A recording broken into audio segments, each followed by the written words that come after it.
Excellent. Okay. I hope everybody can hear me. Got several questions. I got some good questions here. The first one is, how do you have the tissues recorded if you scan the splinted scan bodies outside the mouth? Okay, originally when we were scanning the OptiSplint in the mouth. That's how they went through the whole beta. But the trouble with that is that a patient is breathing, so there's steam, there's blood, and there are sutures, and there's maybe some sutures because you could suture under it. But there's blood, and things are moving. And when things are moving, scanners are unhappy. So we now take the OptiSplint out, scan it on the tabletop. And so the question is, how do you capture the tissue? Well, at that point, you place healing caps on the MUAs and you suture around them. And then you scan the tissue and the healing caps. And digitally, those healing caps are registered back to the scan of the OptiSplint. So you'll have, just imagine an OptiSplint's a scan body. So the scan body is sitting on the MUA.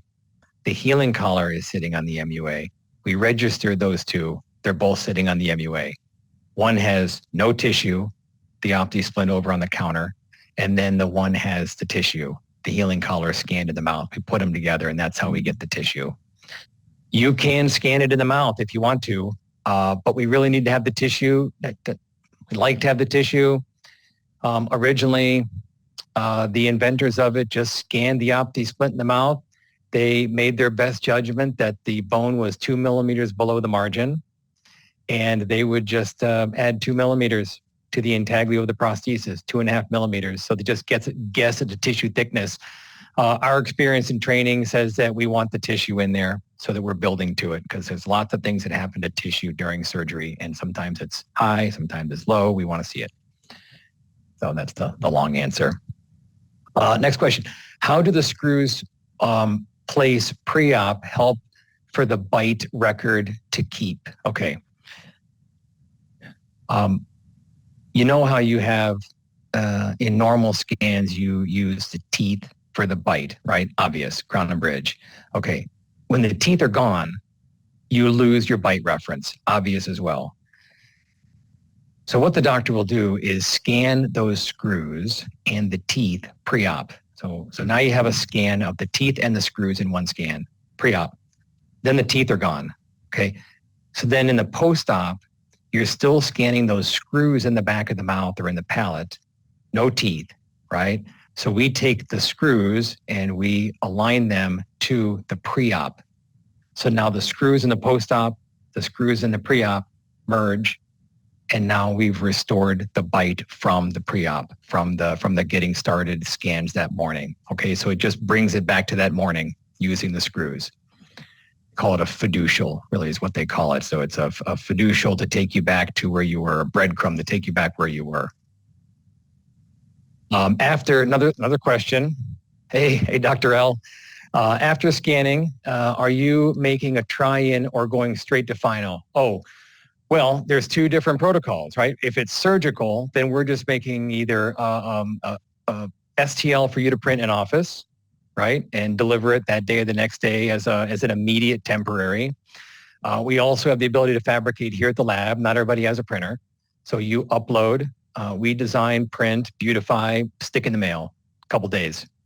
And really a patient doesn't have to be loaded, that day. In fact, probably the science will tell you that you don't have to be loaded for 11 days. So what's the hurry other than you have to eat? So those are really the two options, but not final, Dr. L, not a final. The only way it's going to be a final is if it's restorative. And if you've mailed us the OptiSplint, then we can go directly to a final, no zirconia, right? There's other circumstances in there that we case by case, but we could go from scanning to final. Just mail us the OptiSplint assembly.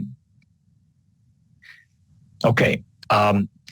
Says, can you use the squiggles on the gum instead of tad markers? I've seen those over the years. So what squiggles means is you use some kind of material that sticks to the tissue.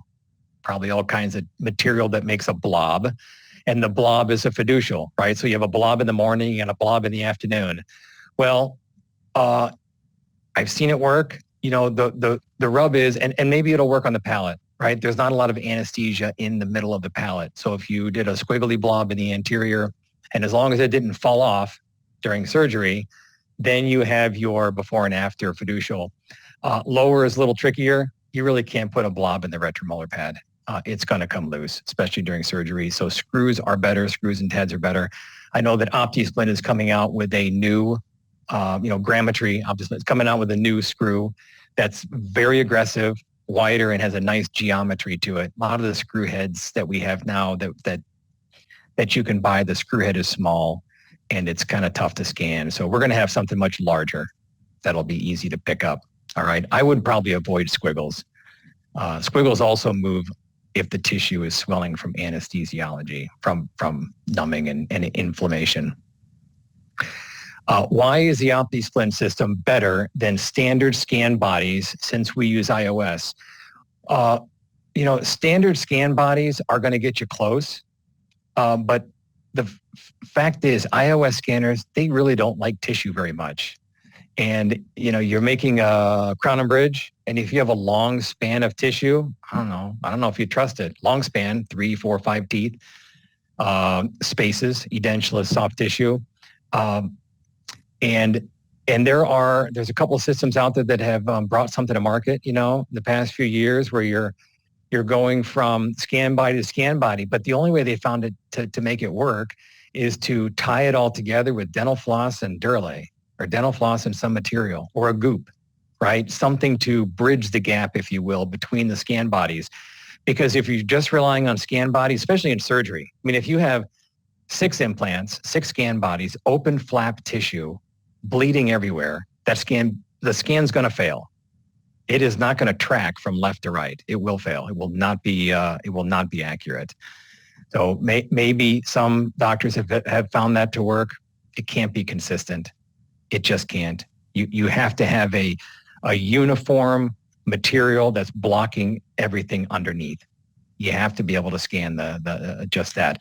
And remember that, and so you say, well, you're scanning scan bodies with sutured tissue to merge back with the OptiSplint, but that's not for the precision of the implant position or the MUA position. That is only to give us tissue, right? So we're going to merge the scan of those 6 scan bodies in tissue with the OptiSplint, gives us tissue. Does not have to be perfect. Scans of the MUAs have to be almost perfect, 30, 40 microns with resin. Let me see. I think there's one more. Oh, will there be a reply? Yeah, will there be a replay? A replay of the meeting? Yeah, we are going to put it in the cloud. I think it's on YouTube. And it'll also be on our website. We keep all of our programs. Actually, the prequel to these 2 are on there, and this will be on there as well, number 3. And I hope, there was one more question, but I don't know if I really understand it. It says, why did he extract before the OptiSplint? And the only thing there I could think of is that, and I've got one more question too, is that we were thinking that you were going to use the teeth as fiducials. So if you're going to keep the teeth as fiducials, obviously they have to be there before beginning of surgery. The same teeth have to be there at the end of the surgery as the track for preserving the bite. Last question, unless there's more, happy to stay all day if you'd like. Why are the choice of MUA caps critical? Right.